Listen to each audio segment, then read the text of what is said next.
All right. Welcome, Beth. Welcome to Night Shift, ladies and gentlemen. Jeff, Sharon, and Eric Lopez with you here on just a bad night. No way to say it. No other way to say it. UCF goes down to Cincinnati by 3, 27-24. The Knights fall to 4-2, and their New Year's Six dreams are likely dead in the water. It's not going to happen. UCF had their chances in this game.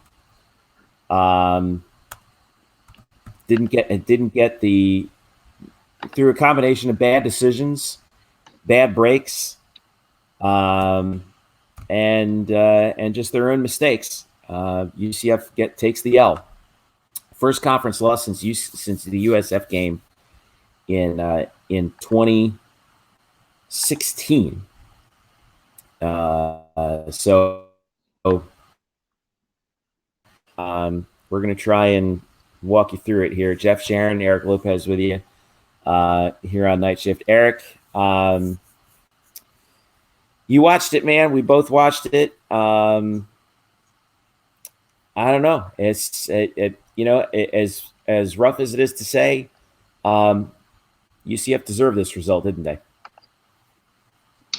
A lot of football fans like yourself, Jeffrey, fall in love with fancy offense and no huddles and spread and go in fast.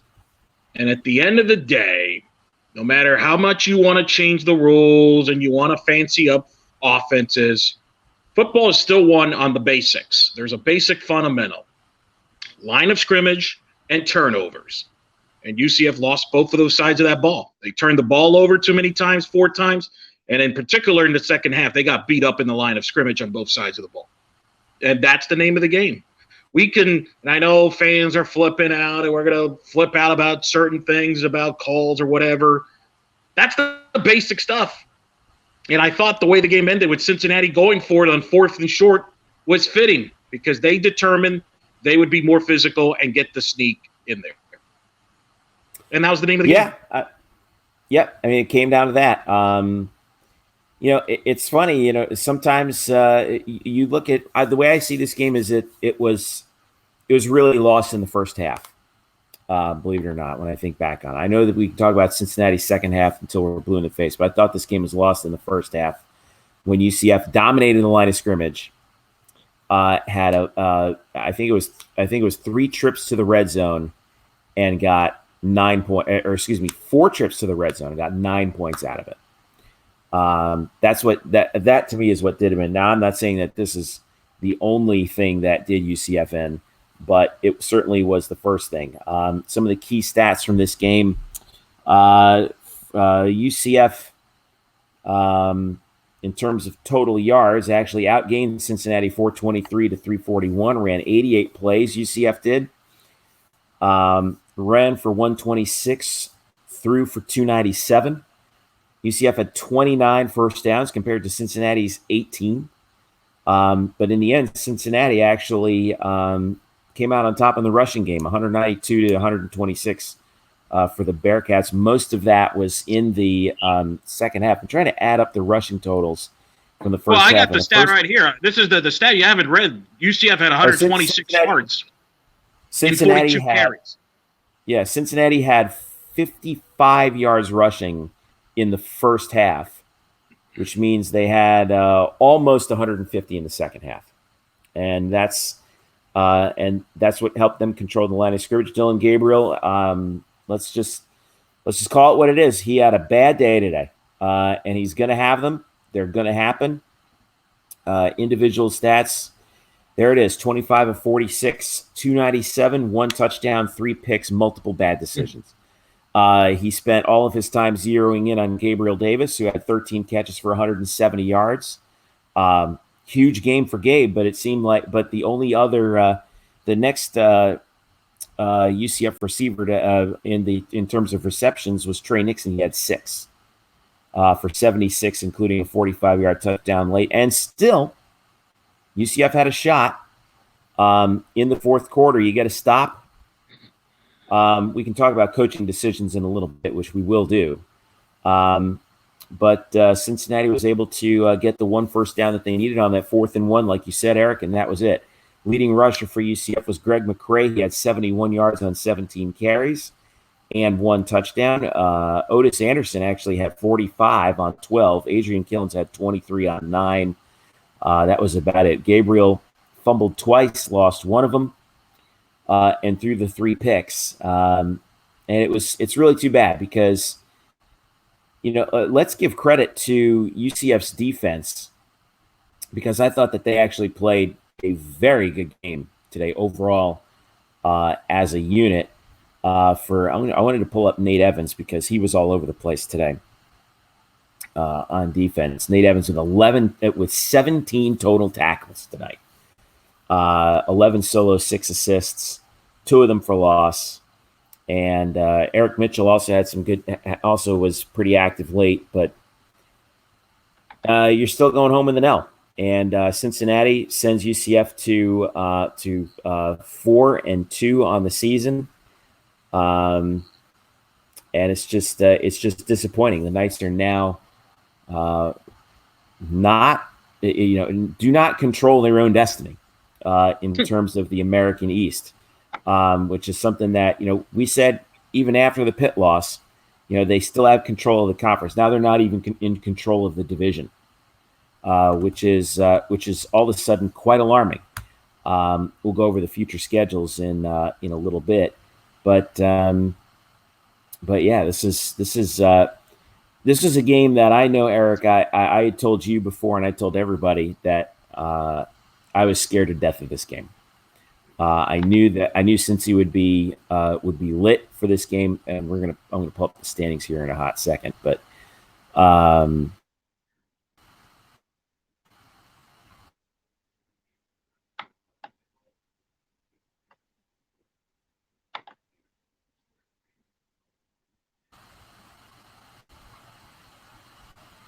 Sorry for the signal drop there, ladies and gentlemen. But again, I got the standings pulled up right here. All of a sudden, UCF is 1-1 in the league and 3rd place in the East, behind Temple and Cincinnati. And I know there's a lot of football to be played, but if you look at that number right there, UCF's played 6 of 12 regular season games. We are now halfway through the regular season, and they're going to have to really step it up now if they have any hope of getting back to where they want to be in the conference race. But we got a lot of questions which we are going to get to, Eric. I want to get your input on a couple of things here. First of all, is this on Josh Heupel or is this on Dillon Gabriel? And share of the blame. I think it's on everybody, right? I mean, I think there's fault. I mean, you question certain things. You could question. I think it's a complete team breakdown. Turnovers, players not executing, coaches. I think it's everybody. I don't think it's one person in particular. Luke Sarris has joined us here for the very first time on Night Shift.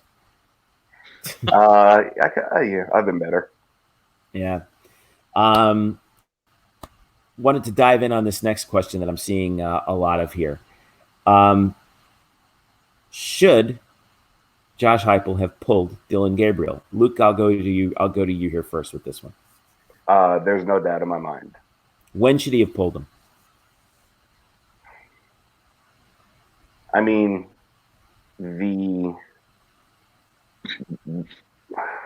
a lot of people would like to have seen it after, maybe sometime in the second quarter, but I think Josh gave him, the first half, and once they came out in the third quarter and things were still shaky, I don't see how you keep him in the game. I mean, I understand you can't pull a freshman quarterback like that. It's bad for his psyche, but the fact of the matter is your job is to win games. And I think Josh did a disservice to this team and to the fan base by not giving Mac the opportunity to play in the second half. From a X's and O's standpoint, here's where I think Josh Heupel made a mistake in not at least putting Mac in there especially in the goal line situations in the first half. I think that there was a mistake. You brought up the point, Eric, that Cincinnati did a very good job. Their defense did a very good job, and let's give them credit. You mean the other team? The other team actually gets credit? Yeah, I know. Their secondary, I thought, was outstanding tonight. Agreed. They did not give UCF anything deep. And Dylan Gabriel was forced to go even to his beloved deep threats, especially Gabe Davis. He was forced to go to them underneath. Don't you feel that was the plan too? That I felt like that was what they were going to give him the whole night. Hey, we're going to give you the short stuff, but we're not going to let you go over the top. Yeah, and 13 catches for 170 yards. That's a 13.1 average, which is well below Gabe Davis's regular per catch average. So what do? You take away the deep threat.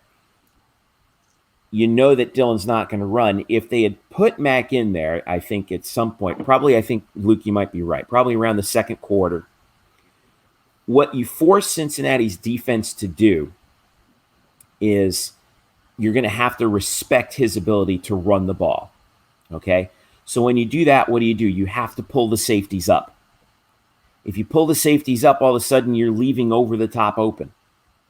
And that's when you could have hit deep, all right? And UCF didn't do that. And it's still, I mean, I get it. I don't think it's a stubbornness thing. I think that Josh Heupel is running with Dylan Gabriel because Dylan Gabriel's his guy. And we're going to take our lumps with our freshmen. We're talented enough to possibly win the conference, and UCF's not out of the conference race by any stretch of the imagination. It's going to be an uphill climb, but it's not insurmountable. But I do think that we're going to hear that from here till the cows come home over the next couple of weeks, because UCF has a bye week this week, about why not put in Darryl Mack. Eric, what do you think? I'm with you, Jeff. I was surprised we didn't see Mack at least in a package around the red zone, right? We talked about that on the podcast. I thought that would have made a lot of sense. Red zone was bad, just flat out bad tonight, by the way. Just flat out bad. And I think we found out Dylan Gabriel's not a runner.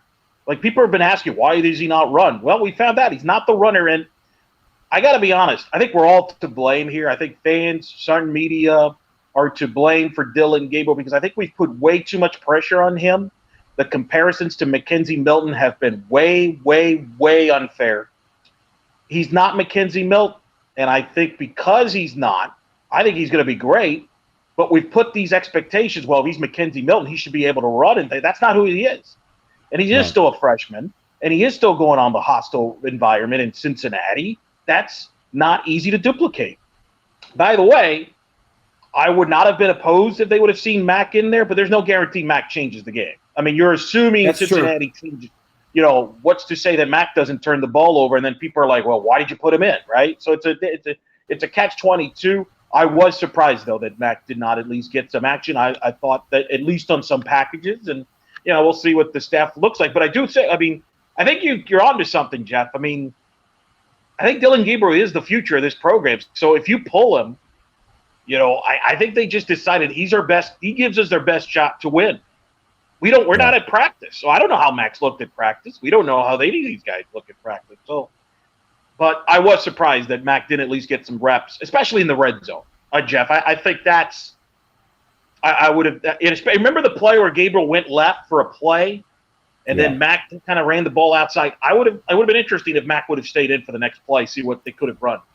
It is what it is. Here's where I thought they lost the game in the first half. First possessions, get down to the Cincinnati 7 field goal. Second possession, get down to the 9 interception. Down to the Cincinnati 5 field goal.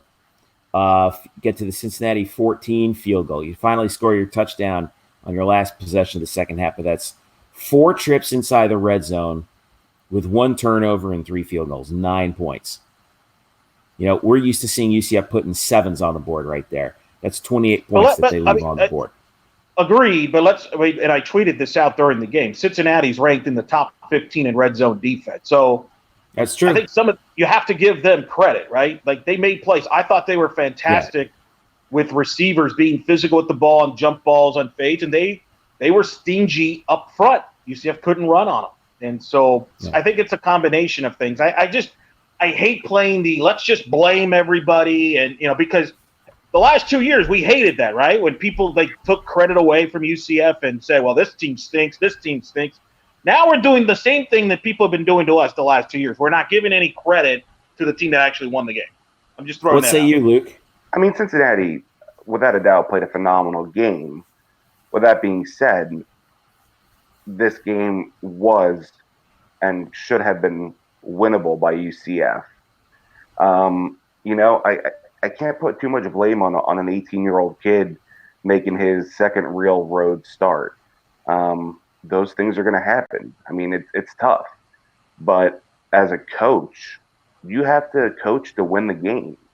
And I know Eric said this, but I don't think there's at any point where the coaching staff left Dylan in because they thought he gave them the best chance to win. I just don't think that's true. I think they left him in so they didn't just demoralize him in a young 18-year-old stage. But I think that's hard. I think that's hard to say, though. I mean, like Eric was saying though earlier, we don't see what Daryl Mack is doing in practice, though. I mean, do we really know that? That's true, but I did see how he looked against, granted, a not very good UConn defense last week. The fact of the matter for me is it couldn't have gotten much worse. Dylan was staring down his receivers all night long. Cincinnati knew what was coming. But like I said, I don't put the blame, and obviously I don't want to put the blame on, sometimes you just lose a game. I mean, that's part of football. It becomes so jaded. But there were a lot of areas of this game that I think were mismanaged. You third and long, and then on third and 19, I think it was, at the end of the game, you run the ball and then punt. I didn't agree with that. I think you got to. Would you have wanted them to get sacked again like the last two plays? I mean, if that was going to happen, I mean, they were beaten at that point. Yeah, I mean, I obviously it's a double-edged sword, but it just, I don't know. I'm just the two losses. I think they've just it's been from the top down. I think there are decisions the coaches have made that I don't agree with, and I don't know. I think, and I don't want to be one of these people, but I think the play calling is getting a little stale. See, all right, I keep seeing that on Twitter, and we're going to get to some questions from the viewers here in a second. But whenever I hear people complaining about play calling in an offense that's like this, it kind of drives me crazy, because it's not so much play calling as much as it's a read style offense. Okay. And what Cincinnati was doing, to their credit, was they were confusing Dylan Gabriel on his reads. He missed. Yeah, and they really confused the offensive line. And I also hate saying this because, we've talked to a bunch of those guys, but I think they would tell us right now. Brian Murphy's actually up in Cincinnati, probably talking to him right now. But the offensive line was just bad. They were just bad tonight. Yeah. They played with the worst game I think I've seen them play in 3 seasons. Especially in the second half, it was a disaster for those guys, and they were confused. I think Dylan was confused by what Cincinnati was doing on defense. And he was missing his reads. He wasn't, obviously, he still will not hand off, carry the ball on any sort of read option. Again, he has to make.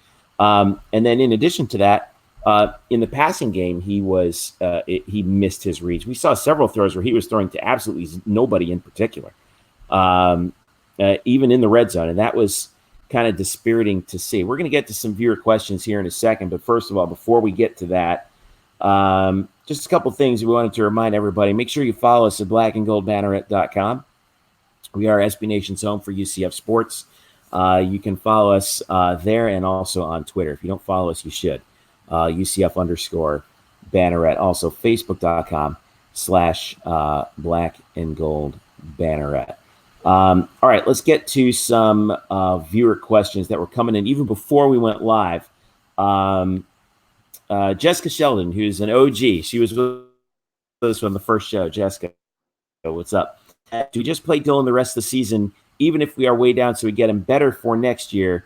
I mean, of course, play for the rest of the season, but just let him stay in the game, even if we are down by 10 or more. Eric's going to be back in a second. I think he was having some connection troubles. What do you say to that, Luke? What I think versus what I think the coaching staff should do versus what I think they're going to do. Well, I think Heupel showed you what he's going to do in this game tonight. Dylan's his guy. I mean, what else could Dylan do to get pulled from a game? I mean, this was pretty much as poor of a performance as you would expect. So yeah, I think he's all in. And like I said, we don't know what's behind the scenes. We don't know what the deal is with Daryl Mack. There could be a really logical explanation as to why he didn't play tonight. But I think Heupel is riding the DG train, and it's just like Milton in 2016. I mean, we've been here. Yeah. Freshman quarterback that, was recruited by the new coach, and the coach went all in on him, and it worked out well last time. It was a little rough at first, but I think Dylan is Josh's guy, and I think he definitely showed that tonight. Yeah, and Jessica continues on. He should start every game, but when you have two other QBs that can run, you should put him in for at least a few plays. I think this was a missed opportunity. I think you made that point pretty good. Michael Woolley says this is on Heupel 100%. I don't think that's true. The coaches don't block. The coaches don't make the decision of where to throw the football. That's true, it's easy. I think it's easy to blame the coaches, and personally, I think that's too easy. Michael Rutkowski makes a good point. Totally dominated in the trenches, just like LSU and Pitt. It's true. UCF was dominated in the trenches, but that's different than saying that they were out-coached. I do think, to an extent, Josh Heupel was out-coached tonight, though, by Luke Fickell, and that certainly set him up. And let's give credit to Luke Fickell and his defense. The coach of the year of the conference, by the way. Yeah, they set Cincinnati up for success so that they could win this game. Let's see, Marshall Johnson. Let me ask you both this: the same play calling we're criticizing tonight, and so in Pittsburgh, was anybody criticizing it when it was working against Stanford? Was anybody criticizing it when it was working last year? No, because it was working. Okay, that's why. I think I'm not one to criticize play calling because we don't know what they're calling. We don't know what they're reading. Most people don't know how exactly this offense works. Go ahead, Luke. I'm sorry. I agree. I firmly believe these people get paid a lot of money because they know a heck of a lot more about football than I do. But at the end of the day, I don't think it's the play calling. I think it's the lack of adjustment. I think once the way he wants to call the offense, if it's not working, there's no plan B. Hey, let's try this. It's let's keep doing what we're doing and hoping something works. And I think that's my biggest issue. The downfield pass wasn't working. I think it's very cut and dry what he wants to do with his offense, and I don't think that's a bad thing. But I don't think there's any creativity when it comes to having to adjust when what you do good isn't working. Yeah, I will say this. I thought that for the first time, I never thought I'd see this, but UCF got out adjusted at halftime. It's the first time that I've seen that. Yeah, but again, they had no response for it. Right? We can talk about adjustments all you want. You went to the red zone how many times? 6 times? Yeah. 6 times, got 16 points. Yeah. That's the game. Yeah. That's the game. Got to score points there. You certainly can't turn the ball over. And I know he's a freshman, But you can't make those throws that he made. He's not the only freshman in the country that's played on the road. So I'm not saying that Luke's wrong. I'm not saying, Jeff, you're not wrong. I think all I'm saying is I think there's plenty of blame everywhere. I don't think this is one individual. I don't think this is one this or this. I think it's a complete effort. Yeah.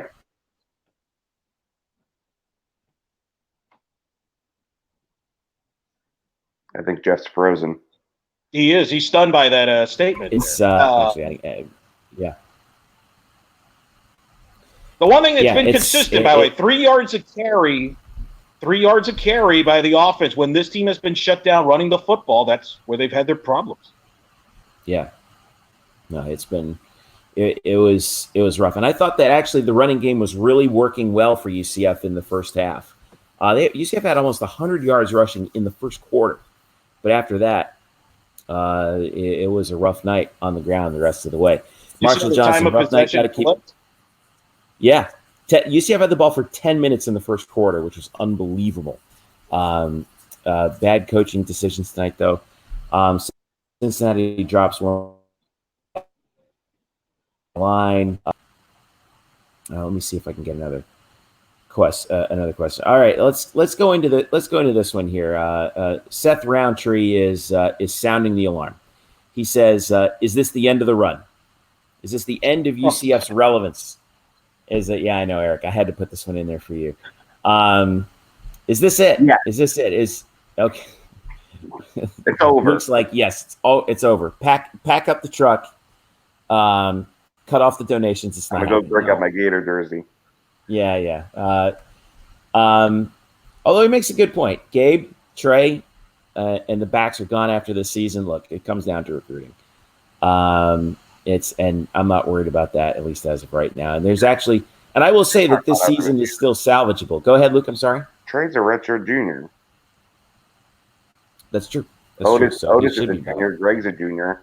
So this is not particularly, no offense, Seth, an accurate statement. Tons of talent returning next season. Gabe's also a junior. I mean, I think he will go pro, but still tons of talent returning. And it depends what you want to define as the run. I mean, consecutive conference championships, that's still in play. New Year's Six Bowl, I think that's a lot less likely now, but you never know what's going to shake out. So it depends what you want to consider the run. Yeah. UCF had multiple chances. By the way, I just want to state that. Go ahead. I'm just going to say, I mean, Alabama's lost games during their run in the last decade. They lost, in fact, 2 games one year where they played in the Citrus Bowl. I think they went okay. Boise State's lost games over the last 2 decades. I don't think because you lose a couple games means that this run is over. You could maintain this. If you finish strong this year, let's say you put a 10-win year, win a bowl game, continue winning games. That's what you got to do. You got to build.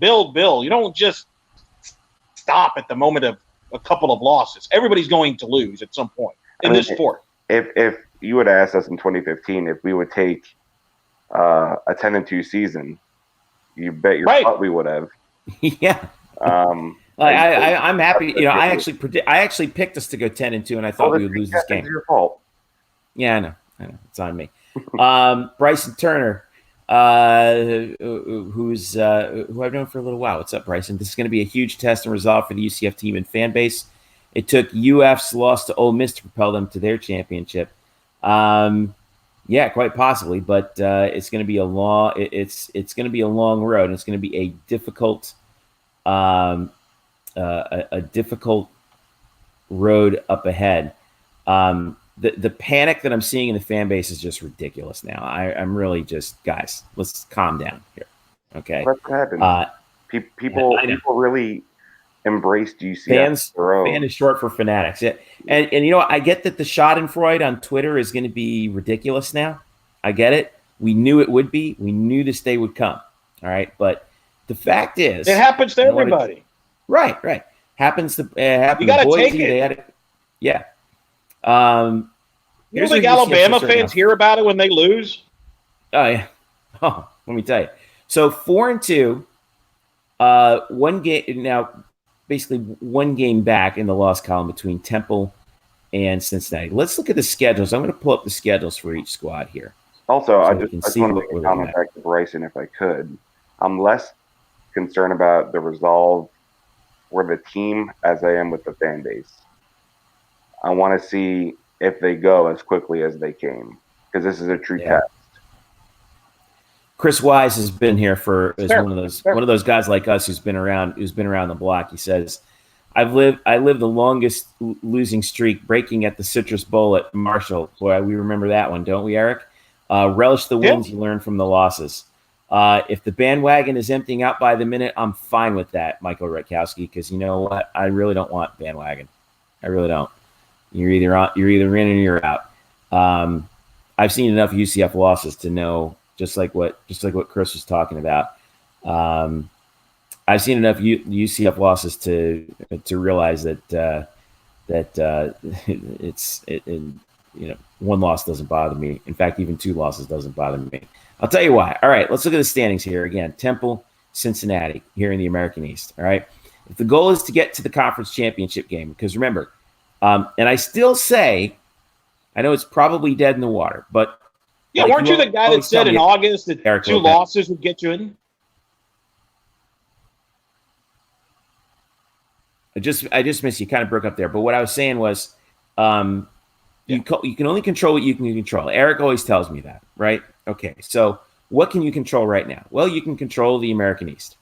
All right, right this second, UCF is one game back. Here's what they've got left. All right, got a bye week, and then home for ECU. So a little home cooking. Knights don't go on the road again until Temple on October 26th, so you can steal one win there. You got Houston at home. Houston right now is really struggling, 2-3, 0-1 in the league. Back to UCF's record for a minute. Then you're at Tulsa, at Tulane, home for USF. Tulsa, 2-2. It's a tough road trip out there. It's a long trip, but that's a winnable game. Then it comes down to Tulane. This isn't USA anymore. They're not our kryptonite.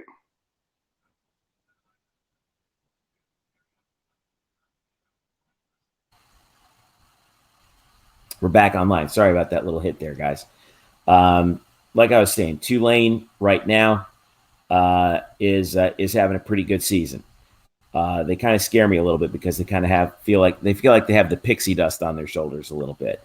And then South Florida. So you can at least get back. You can get back a couple of those games right there. So I think the Temple game is going to be very tough. And then you're going to have to hope that Cincinnati loses 2 the rest of the way. Well, what's Cincinnati's schedule look like the rest of the way? They're home for Tulsa. They're at ECU. They're home for UConn. At USF, 2 winnable games. They finish in a span of 6 days. They're home for Temple and at Memphis. That's going to be a tough stretch for them, it looks like. They're at Houston next. I still don't know what to make of Houston at this point.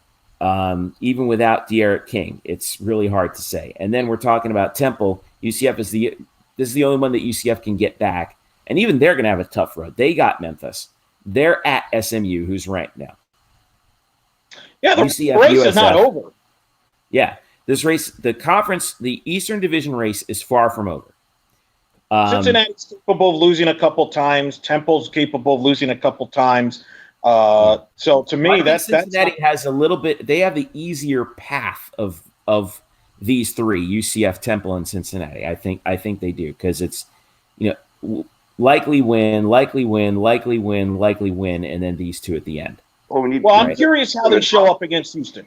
Do they have a hangover from this UCF game? I mean, that's the thing you can't predict with 18 to 22-year-olds. That's a good point. Go ahead, Luke. What were you saying? We theoretically we beat Temple. Say we win out, including winning over Temple. We need Cincy to drop 2 of these games. Right. And what are the most likely 2? I would say at Temple Houston, at Memphis. At Houston and at Memphis, yeah, because they're on the road. I could see them losing a home game to Temple, though. Yeah, you love Temple. I mean, you're just loving it. You love it. There's something about that. One day they want to be really good, and one day they're just getting blown out by Buffalo. That's pretty fair. But let me ask you a question though. Would you be surprised if you saw that score come down to Temple beat Cincinnati in Cincinnati? I wouldn't. But like I Is said, the game a day or night? We don't know yet. If it's a night game, I would be. Okay. yeah. November 23rd is that game, by the way. What do they have? They've got their bye week. But here's the thing: we're getting caught ahead. Let me just say this, because we got to worry about ourselves here. There's some issues we got to fix. I mean, whether it be play calling, like I know Luke's not happy with that. You got to get better play out of the quarterback position. Line of scrimmage has got to get player. This team is not a perfect team. This team has some work to do here. We can't use the excuse we're overlooking anybody, like some people are trying to use that in the Pitt game. I think they've been beaten up at some spots here in these two games that have exposed them a little bit. We're not invincible here, clearly. Yeah. I wanted to bring up this comment from Jeff P. For those worried about UCF losing their mojo, consider that now when we lose, the other team celebrates like they just beat the national champ. Shows that despite the Twitter haters, UCF is respected or feared, I would add. By the way, we saw the T-shirt for Pitt. Cincinnati, the fans rushed the field after the game. Did you guys see the what's the Cincinnati football Twitter account put out? No, it's gonna make me mad. I don't know if it's gonna make you mad, but when I saw it, even I was like, "Oh God, that's really good." I'm gonna try and pull it up here. Just give me a second. On Go Bearcats football. Let's see here. I want to. Okay, here it is. This is on their Twitter account. I'm going to try and pull it. I know there's no audio, but we're Luke or I are going to be abused. We don't even really need the audio because everyone has seen this, or at least what it's based on. Yeah,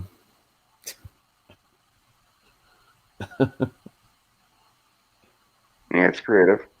Wait.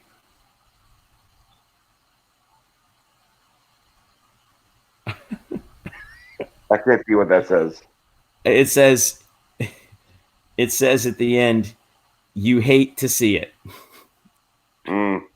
I gotta take it. You give it. You gotta take it. Yeah. You know what, guys? Hey, I know this is tough. I know it's tough, but you celebrate the good times, and you're gonna have to learn with the bad times. Michael Rutkowski, how about those neutral ESPN? Oh God, Mike, I know you've been around here since 1979, but you know something? Stop it with getting on the announcers. Okay, there. What happened now? What? I just this. So every time we lose, the announcers are against us. I mean, yeah. Like I don't get it. I really don't get that. Do you really think that those guys care who wins the game? Eric has done this, and I've done this. It's the only thing you care about is that it's a worthwhile 3.5 hours, a viewable 3.5 hours. That it's a good program. None of these guys are rooting for any of these teams. Of course, ESPN is neutral announcers. If anything, they probably can't stand both teams. But this is another thing that drives me crazy. Chris Wise says they actually said Forrest Gump was a great football player. Are you really taking that seriously, Chris? Are you really taking that seriously? Come on, man. Come on. You guys are better than that.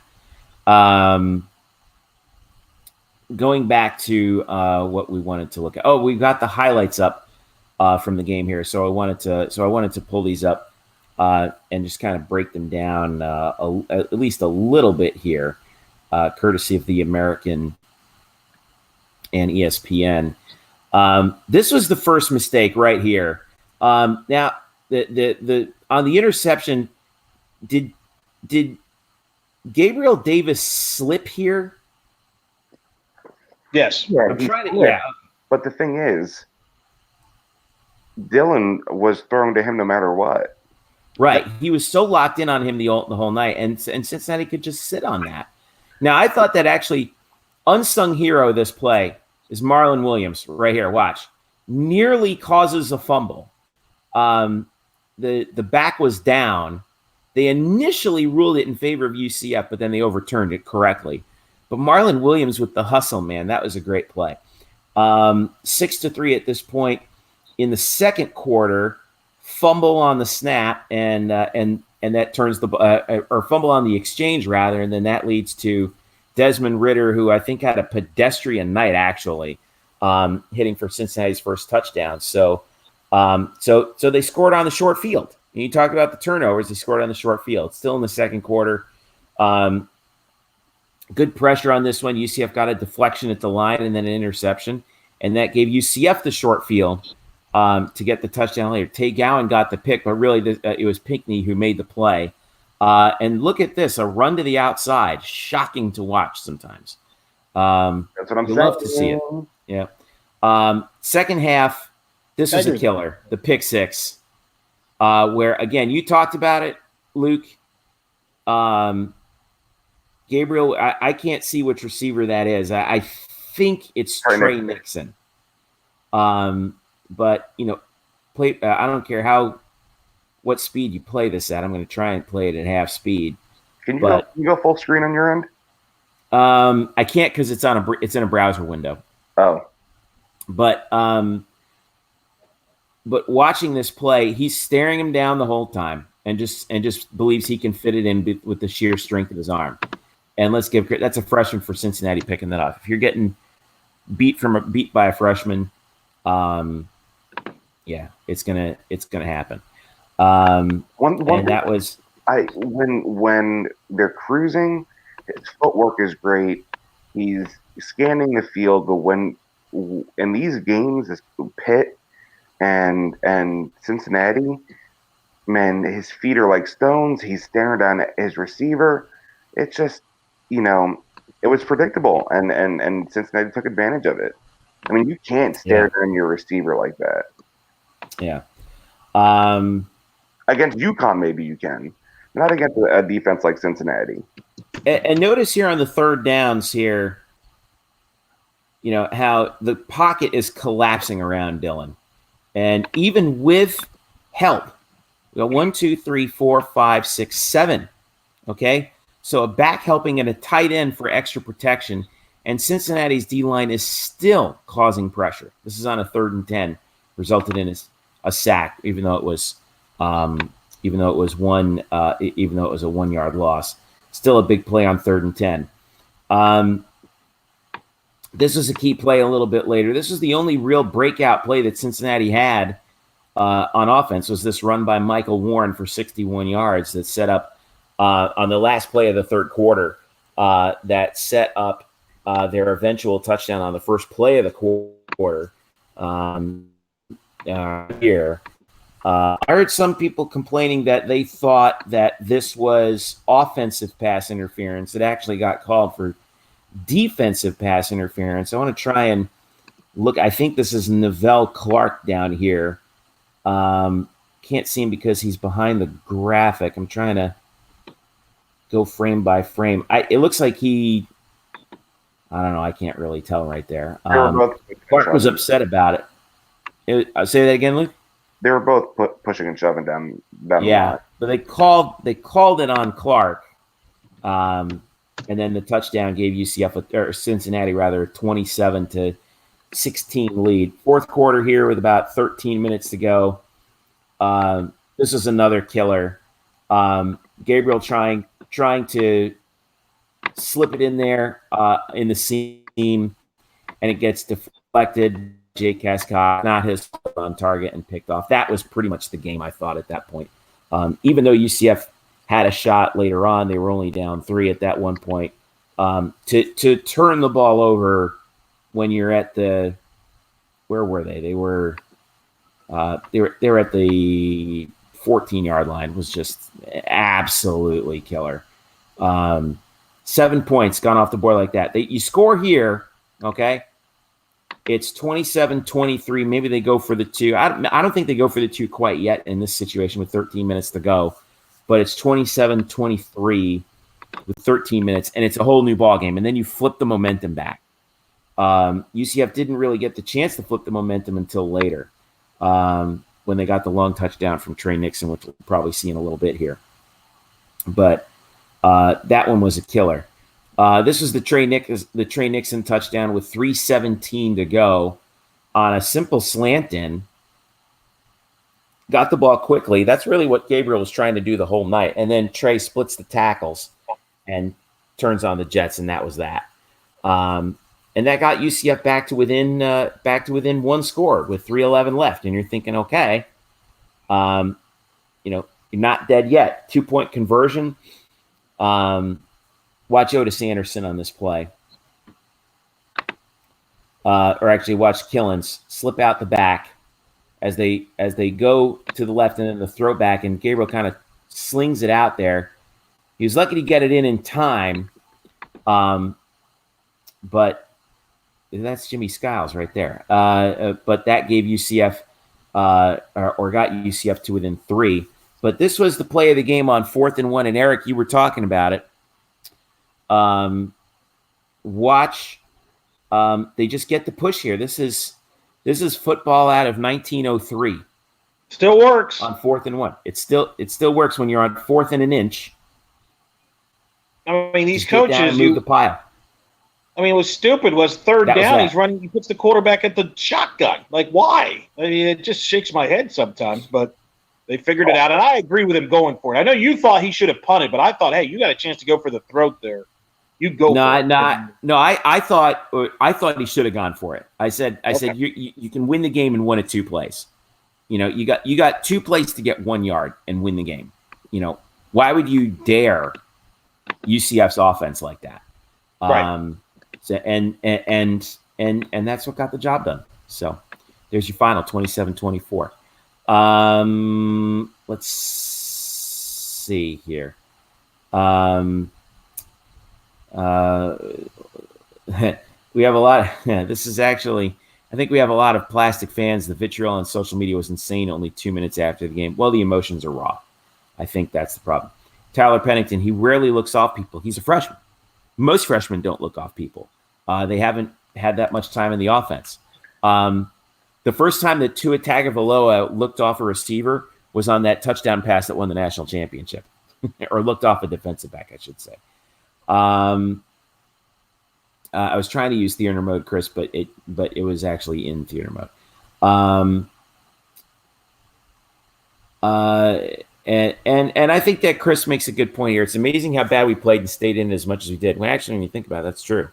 But when you think about it, when you lose, the problem with games like this is that you're going to, when you have a freshman quarterback, I kept saying it. No one likes it when I say it, but it happens all the time. You live by the freshman quarterback and you die by the freshman quarterback. But we don't. My thing is, we didn't need to. What do you mean? We didn't need to live by the freshman quarterback.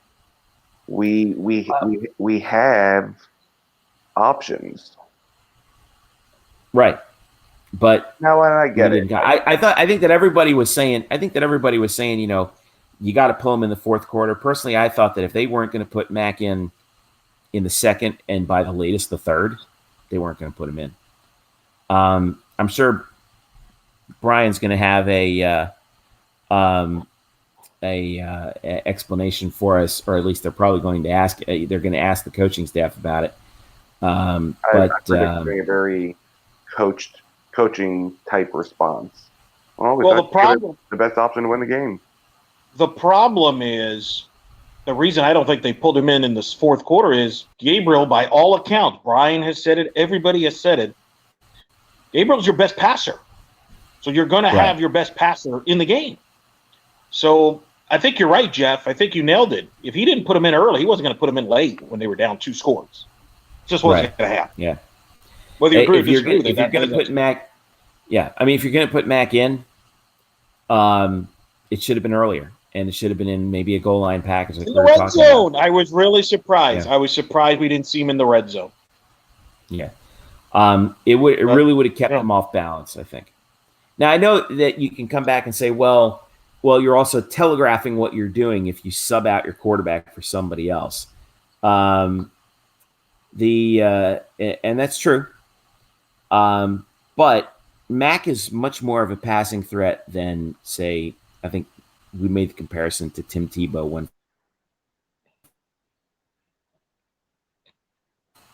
Excuse me, it's late. When they were platooning Chris Leak and Tebow, Mac is a much more refined thrower than Tim Tebow ever was in his entire life. In fact, I would argue Darryl Mack is a better thrower now than Tim Tebow ever was. Yeah, I mean, it's going to happen. It's just a bummer that it happens in a conference game, in a big road conference game. And let's bring out some sobering statistics here. UCF, since Mackenzie Milton went down, is 5-3. The Knights have not won a road game outside of the state of Florida in quite some time. Trying to think of not won if we consider the Fiesta Bowl a neutral site game, which it is, not won a true road game outside of the state of Florida. Well, since late last season. So I'm trying to think back to last season's schedule. Well, facts are facts, man. It's a little over dramatic. Hey, we're overreacting just because you what you failed to mention is this team won 20. There was 25 wins in a row before that. Things even out. It just is what it is. And usually, what happens when you lose a first game, a second loss doesn't come too far behind. It just is. It's sports. So, what happens now during the bye week? It certainly can't come soon enough. I think that's for sure. Luke, if you're back there in the bye week, what are you telling everybody? Like, what are the things that UCF has to fix now? There's probably a laundry list, but you got to separate the stuff that's a genuine problem from the stuff that's just stuff that UCF can execute, right? So yeah. I mean, you can't make an 18-year-old kid more calm on the road. Those aren't things you can fix.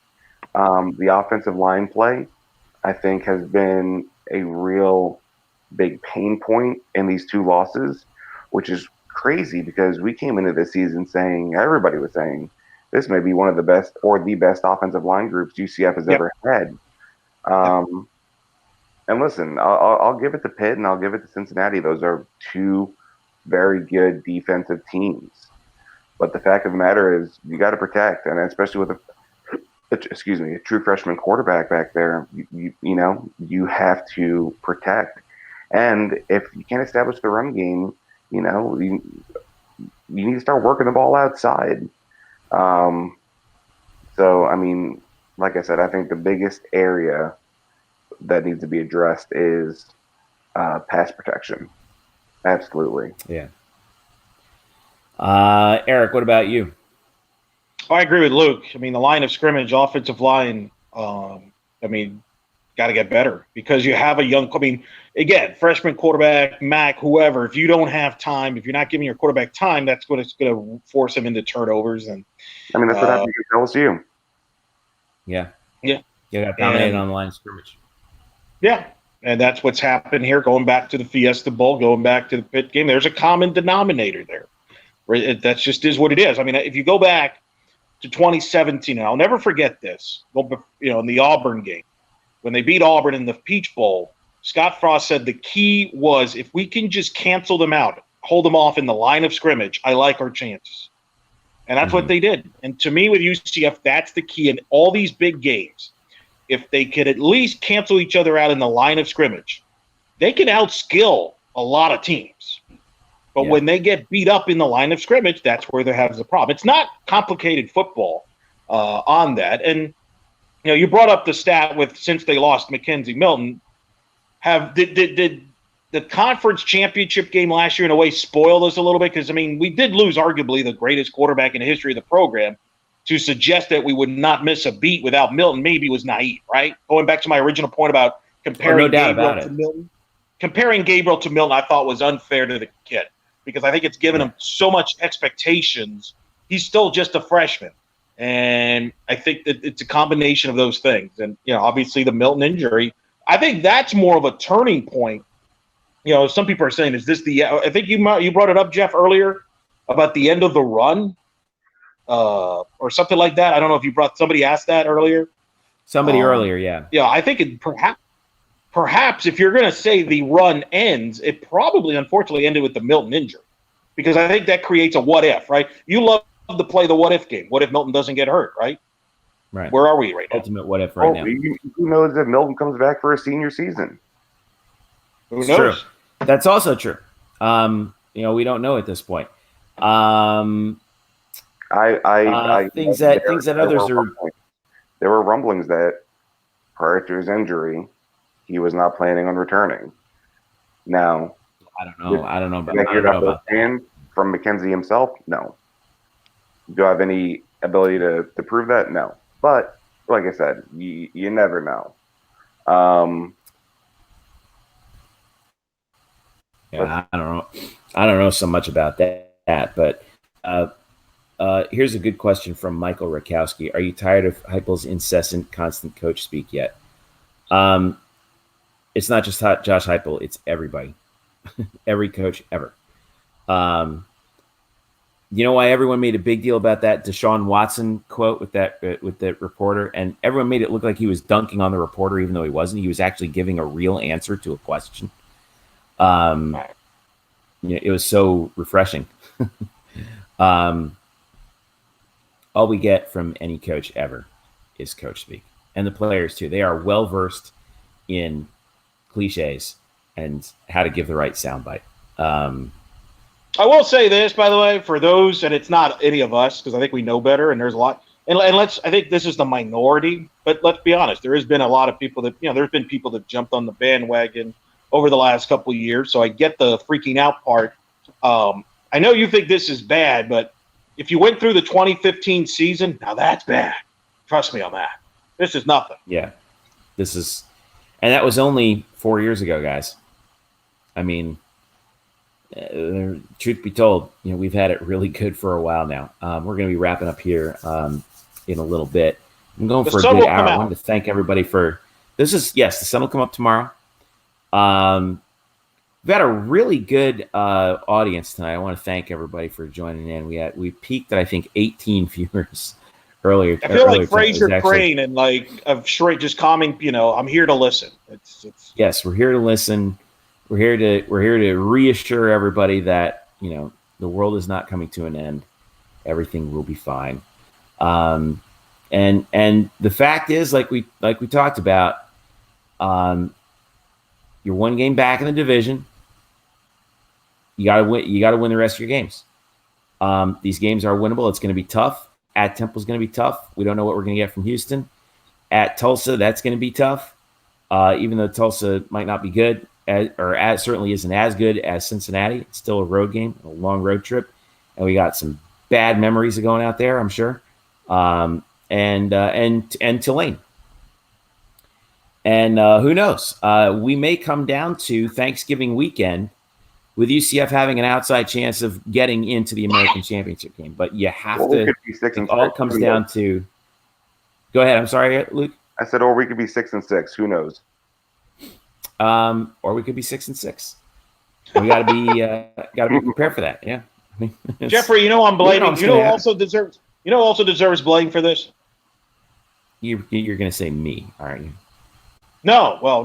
I'm blaming volleyball. They set the tone, man. We lost earlier in volleyball. Set the tone. Really volleyball negative. Lost today. Yeah, lost it. 0-2 really in Cincinnati today. Holy smokes! Let's get us out of there. AJ Ansari, am I the only one who thinks that Heupel shows a real inability to make adjustments? I don't think that's true. Well, Luke did mention. The other teams make adjustments too. CC, I think what people are freaked out about is that we slip into obscurity. If there's anything we know about hashtag UCF Twitter Mafia, I don't think that's possible. the questions we are left with is how do we adjust? And I think what it comes down to is working on the red zone. They need a lot of work in red. Whether that means switching it up with Dylan, getting a little bit more working goal to go situations with him, or maybe like we said, changing up with the package and using Mac, or maybe using Brandon Wimbush. And that's not just because of tonight, we've not been good in the red zone this year. I think we're ranked in the 90s this year, right? I think I saw somebody mention NCAA. It was at stats.ncaa.org. I want to pull this up because this is a real thing that we have. This will show you everything you need to know. CFBstats.com is what I use. I go right to the NCAA statistics site because I love this place. I know I'm pulling it up, but here you go. Red zone offense, 98th. Yeah. This is not a fluke. It's been a trend, unfortunately. Yeah.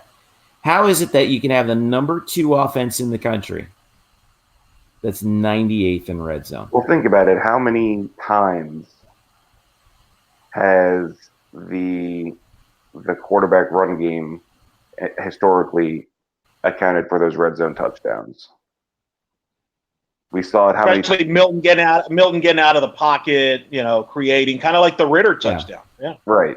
And you eliminate that with Gabriel and his style of play. Maybe that's an issue. It's something that, well, fortunately, they have 2 weeks to work out with before the ECU game, and of course, the ECU game is something that they can work out. Did you guys watch a little bit of that game last night between them and Temple? I did not. No, I was watching baseball in the NFL. I caught a little bit of that game. ECU looks better, but still not great.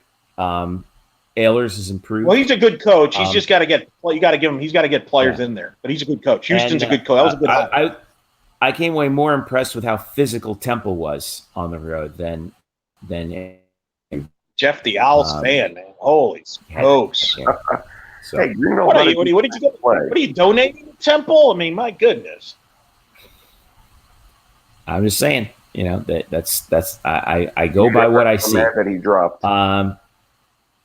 Yeah, but so that's the deal. I mean, we're going to have to figure this. UCF is going to have to figure this out. That's ECU's football schedule. Let me pull up UCF's schedule or the standings right now. So once again, the final is it's 27-24. This one's going to sting. It's going to sting for 2 weeks. My advice to everybody watching out there is just get off of Twitter. Get off it for a little while. The good thing is you don't have to be on Twitter tomorrow or Sunday. Let this one marinate. UCF has the week off next week before they come back before their next game. Buys will sort of even out over the course of the year, but ECU at home is next game on the 19th. So before we wrap up, just a couple of reminders for you guys. Follow us at blackandgoldbanneret.com. Where we are UCF's home on SB Nation. Follow us at UCF_Banneret on Twitter, and of course Facebook.com/Black and Gold Banneret. Final thoughts by the way, as we wrap up. Yeah, go ahead. Real quick for those that want to hear the post game, Brian Murphy, our colleague, our friend at Cincinnati, is spokes_Murphy. He's just posted audio post game reaction on his Twitter feed. Yes. So if you want to check that out.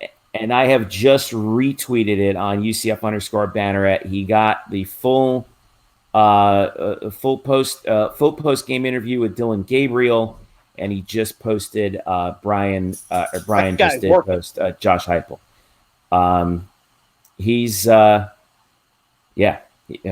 he knows how to work it, man. So make sure you check it out there. Chris Weiss says, "Live by Twitter, die by Twitter." No, just get off Twitter. Just let Twitter die. Let's see. So final thoughts. Luke, we'll go with you. Just wrap it up. Listen, part of the game. You will lose games. The best lose games. National champions don't always go undefeated, and you just gotta stay strong and gotta support the team. You can't when the going gets tough. You can't. Let's not go back to 30,000 people crowds. Yeah. But listen, it's just part of football. You got to roll with it. Keep supporting the team. Elo? Yeah, it's going to be interesting. Monday, we should find out the kickoff start for the East Carolina game, which will be on the 19th, and we'll see what the crowds are for that. I expect. Like I said, like I've mentioned before earlier, we've had worse situations. All right, it's not a winless team. I know it hurts to lose. It stings to lose, and but that's sports. You're not going to win. Everything's not going to bounce your way every time. So you just kind of take the rest of the weekend off would be my advice. Kind of fester it, let it go, and then let's see let's play it out. I don't know. It hurts. I get it. I understand the frustration. It stings. Believe me, I was pulling my hair. That's why I had to put my hat on because I've been pulling my hair. That's why I got gray hair. So, I just it is what it is. We take the good with the bad. So, we just hope for the best and move. Hopefully, get better and move forward and come out ready against East Carolina and play well there and have a good time, man. It's football season. There's only X amount of games of football. In about 4 months, we're going to complain about there's no football. So let's just. Well, everybody knows UCF's a basketball school. Well, we'll see. My thoughts on this is, we knew this day would come. We knew the Schadenfreude would be bad. It's going to be bad. Just get off of Twitter and just remember that what it all comes down to, the only teams that matter are these 6 teams right here. In fact, really, it's these 3 teams right here in the standings. Temple, Cincinnati, and UCF. It's the only thing that UCF can control, and there's no doubt that UCF can still win the division even with 1 loss. If they can win out, then who knows what happens? I think Temple's got some losable games. I think Cincinnati's got some losable games coming up. And I don't think anybody would look at that 9 times out of 10. I certainly don't think that. They came out emotionally ready, and UCF wasn't. Got to get a road win at some point in the conference. It's going to be a tough road ahead. But, again, it comes down to do you focus late in the season enough and does the fan base really focus on let's win the division first, then get to the conference championship game, and then let the chips fall where they may. Can't worry about what Boise or Army or anybody else does because we couldn't have controlled that even if UCF was undefeated right now. So just focus on what you can control on. Chris Wise says, stay for the fourth quarter home games. You know what? I'm going to disagree with that, and I'll tell you why. If people are at the fourth quarter, that means all right. So Jessica Sheldon says my rule is 24 hours after it's time to move on to the next game. My thing is once we click the end of this, once we click off a night shift here, as we're about to in a few moments, that's when we move on to East Carolina. So we're moving on. What are you going to do, UCF fans? So we'll figure it out from there. So for Luke Sarris and Eric Lopez, I'm Jeff Sharon. Thanks for watching Night Shift. We will be back again post-ECU for another Night Shift. Keep an eye on our feed. Eric, you're going to have TV ratings. Yeah. Luke, thanks again for the work that you've been doing, getting the previews up. We're going to have our instant reacts coming out in a little bit. Thanks again to Brian Murphy, who is working hard up in Cincinnati. Keep an eye out for his checklists and work during the rest of the week. And by the way, you know that I'm going to get this plug in here. By the way, we still have a couple of big games in UCF sports coming up this weekend that you fans should be interested in. Men's soccer plays Sunday night at SMU. UCF is number 11 in the country. SMU is number 4. That's on the American Digital Network. You're going to want to watch that to see if UCF men's soccer, who I'm calling it right now, boys, is a legit contender for the national championship this year. No doubt about it. And then we talked about UCF women's soccer. UCF volleyball had their loss at Cincinnati. They have a big match coming up at ECU on Sunday. You're going to want to keep an eye on that as well. So for Luke and Eric, I'm Jeff. Thank you so much for watching. This has been Night Shift on YouTube on Black and Gold Banneret. Sorry. We thank all you guys. AJ, Eric, Chris, Jessica. I'm going through CC, Bryson, Michael, Tyler. Thank all, Jeff P. All of you guys for your insight. Thanks for. I know that it was a rough one tonight. Yes, but we'll get there. We'll get there. We'll get there one way or the other. So, still plenty of football to go, and UCF is halfway through its season at 4-2. Chance for things to get really interesting down the stretch. It's going to be a dramatic season, and we're going to be here for you every step of the way. For Eric and Luke, I'm Jeff. Thanks for watching.